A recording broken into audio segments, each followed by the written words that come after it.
right here, where the Wrigley building is. A young fellow by the name of Jean-Baptiste de Sable. Jean-Baptiste, he founded Chicago when he traded with the Indians. And of course, there it is right there at that particular time.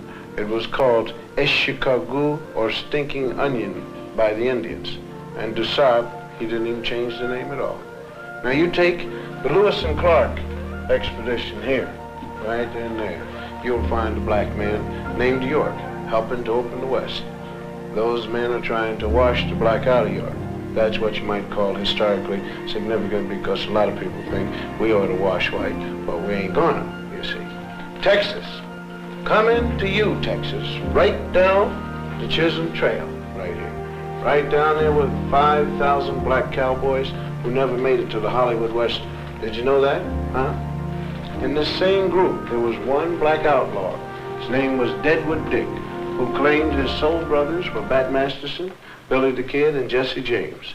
Deadwood Dick used to ride into the saloon, order 2 drinks, one for himself and one for his horse. And here's his horse drinking a shot of red eye with a straw. And how about the 186,000 blacks who fought on the Union side during the Civil War? 38,000 died. How about Teddy Roosevelt's charge up San Juan Hill? It wasn't just the Rough Riders who made it. 4 black regiments went right up with Teddy. They didn't get lost going up the hill. They got lost in the history books. How about the North Pole? Snow White? Well, the first man there was black, Matthew Henson. He spoke Eskimo. And he was Admiral Peary's navigator. And although he made it first to the pole, it never quite made it to the history books. And how about your heart? Can we get there? All right.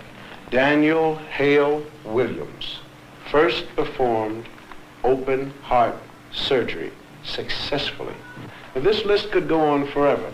Blacks who made it, blacks who made history, but who didn't get into the history text at all. And the strange thing is how little there is about us in the textbooks. Napoleon once said history is a fable agreed upon, and the fable agreed upon up to now is that American history is white on white. But sometimes we did get into the history books. All wrong. Now you take this one. The Growth of the American Republic, 1942 edition. Samuel Eliot Morrison, Henry Steele Commager. Quote, as for. This has to do with slavery. As for Sambo, Professor Morrison. Sambo, Professor Commager.